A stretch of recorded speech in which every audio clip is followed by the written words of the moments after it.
Hey, Coconut. What are we going to do today? What are we going to do today? Same thing we do every day, Dad. We work on the bus. That's right. We are working on the bus some more. Still messing with that generator.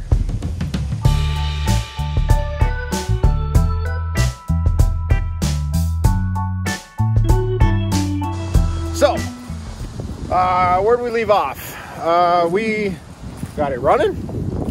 Everything's all good. We are running off of external fuel, not the main fuel tank. So that's definitely something we want to take care of. The other big thing that I noticed when I was doing my test running last time was I was getting some vibration inside, directly above here. So this is our kitchen right there. So we're pretty much right there. Now, I have not done a lot to insulate up here, and I'm thinking I probably should. We did do that backboard, so I think I'm gonna get some insulation to put up there, and I kind of have an idea of how I'll do it. That should help. We'll get some fuel lines so we can run back to the aux tank, and a pickup for that.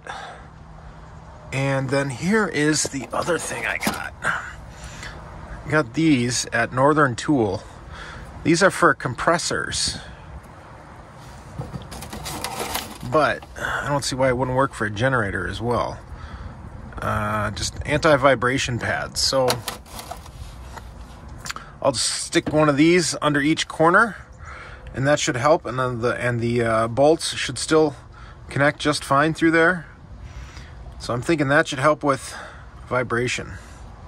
So that's what I'm going to be messing with today.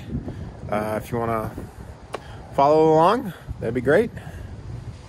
Oh, you know what? Let's try this. I'm going to try the thing where I ask you to subscribe earlier in the video rather than at the end.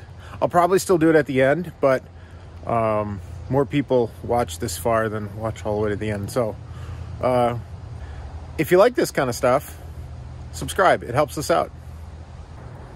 Now we're talking about vibrations, and you can't feel them through the internet. You can't hear them through the internet, but you could see it. So let me show you what I have planned. I have a cup of water here on a vibration pad. I'll start the generator, and we can see what the vibration's like, and then we could also take it off and see what the vibration is like. And based on how the water looks, we should have an idea if this is going to improve it at all.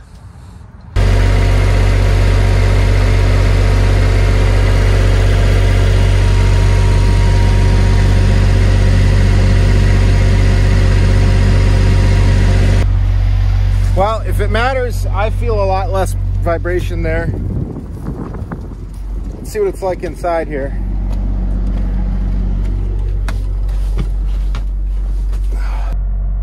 Yeah, it's still, you can hear it's rattling these here.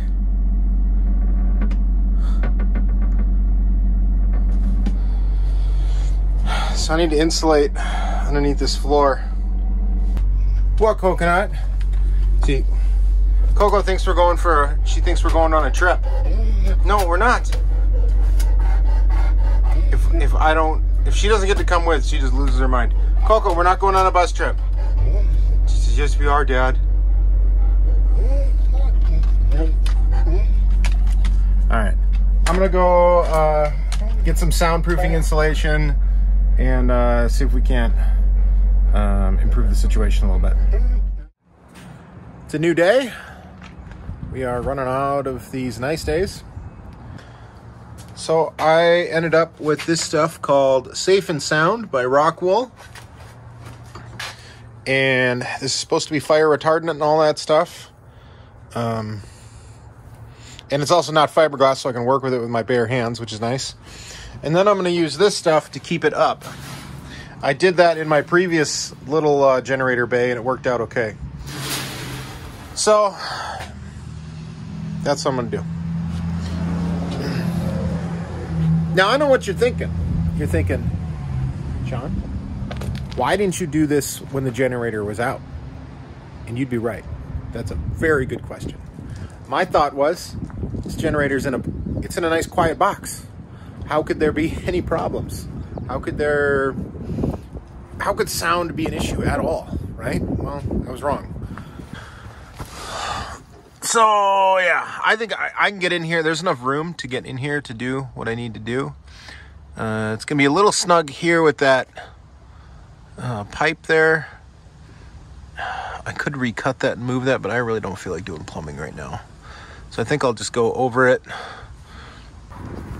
Then the other thing I did is I got some 1/4-inch fuel line for the generator itself. And my plan is to just see that cleared off spot there. I think I'm just going to drill 2 holes in there and use silicone to seal it up. And I'm just going to drop both of those lines right in there. Obviously not all the way down. Probably measure and, you know, go down to like here or something. So if I want to be running the generator for a long time, I need to have a pretty full fuel tank. And then the return line doesn't need to go in very far at all.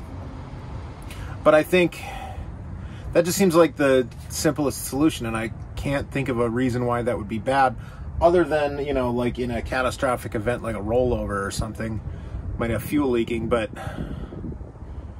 if we rolled over, we're in rough shape. And I mean, who's to say any of this stuff hasn't disconnected either? And it's diesel. Diesel's not volatile. It's not like gasoline. So I feel safe about it, and I'm only drilling 2 holes. I think it'll be okay. And any of the shavings or anything that go in there, they'll either drop to the bottom, but I also heard if I put some grease on the drill bit, it'll collect more of the shavings, so I think I'm going to do that as well. So that's what I plan on doing today, and I'll take you along, and you can enjoy, or laugh, or cry, whichever. We're in the not bus house, and we are boiling some fuel line to try and straighten it out. So I already have my return line in, and this is the pickup line.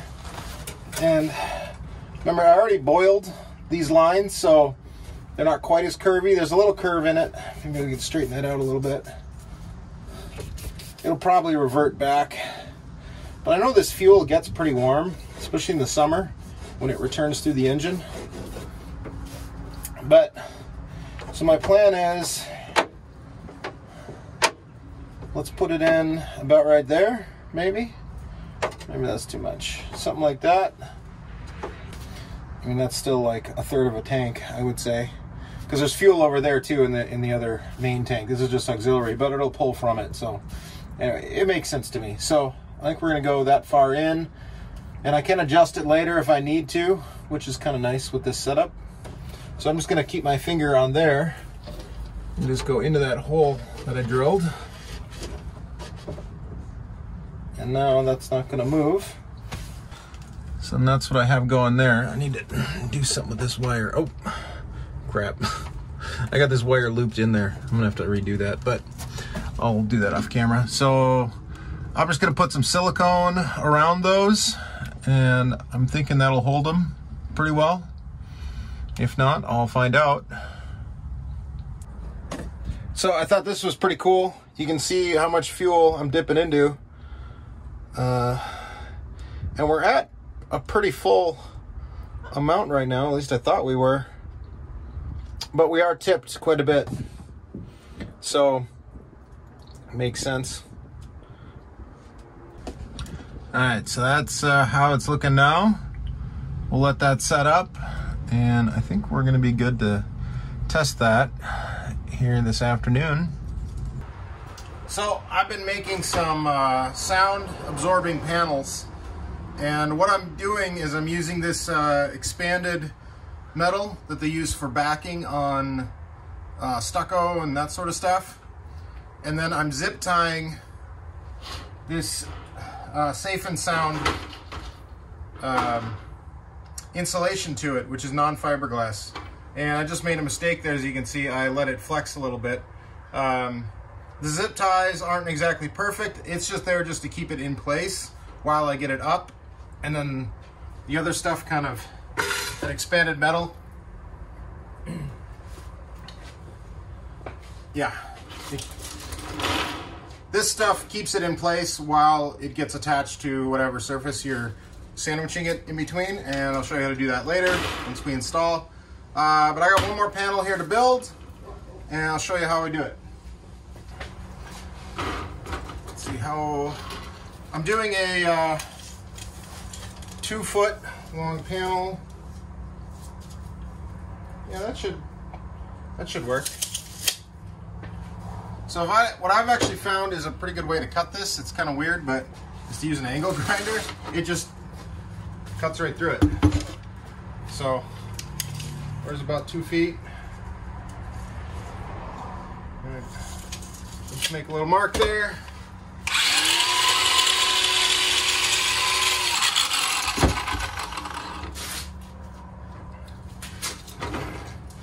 Leaves you a pretty clean cut. I didn't get all the way through. So this is a lot like sewing, if you've ever sewed something. So I'm taking a big old fat screwdriver. I'm going through the insulation and through that expanded metal. Take a zip tie, go through that hole. Sometimes you can push a zip tie right through without having to put a hole through first. And then you don't want to do it very tight, otherwise it'll rip away from the insulation because it's not all that structurally strong. So I just kind of go around the edge doing however many I feel like I need to do. It's a little trickier when you're going down one and then back up the other. Sometimes you got to look underneath, see where your hole was. Or you stick your finger all the way in it and then you can kind of pull it out a little bit. These middle ones especially, don't do them tight at all. You can clip off these ends. Well, I got sabotaged by a call coming in on my phone because I'm using my phone to record this. It stopped the recording midway, but basically all I was saying was just keep working your way around, and then once you're ready, you put a screw through here with a washer on it, and you don't tighten it down all that much, and then that attaches it to whatever your surface is that you have to, in our case, a bus. Hey, what's going on? It's another day. We got some more work done here. You can see this probably looks a little bit more cleaned up than you last remember it, and you might see something else if you've got a keen eye like I know you do. I've just added the exhaust pipe here. This is what the previous owner had on there. It makes me a little nervous that it sticks down so far. And I do have a bracket I need to put on there that'll kind of a little U-bolt there. But for my testing, it works just fine. So remember when I was talking about all the vibration inside and how that was really concerning me? Well, it turns out a lot of that was because the exhaust was going right down into the ground, and I think those low pressure waves were then bouncing back up. And now that we're pushing those sound waves out, it's a lot less of a problem.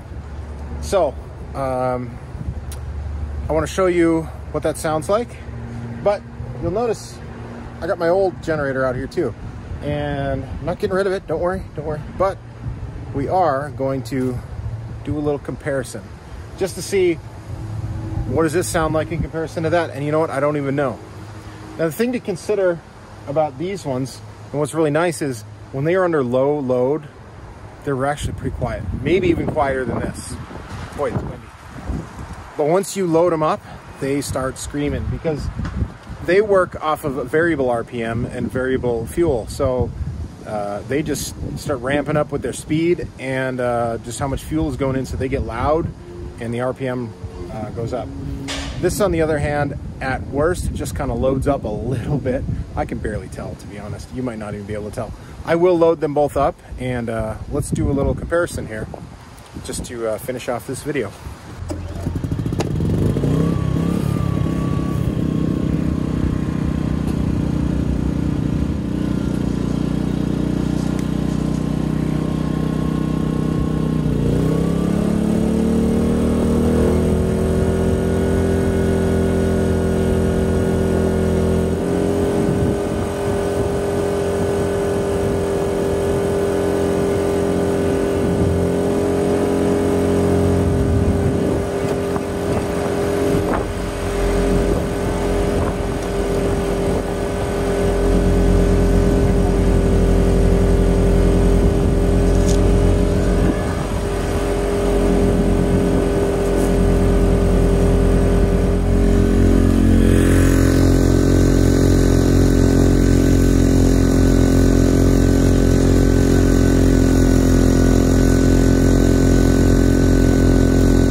So there you have it. That's the comparison of two different generators, how we got this one to be even quieter.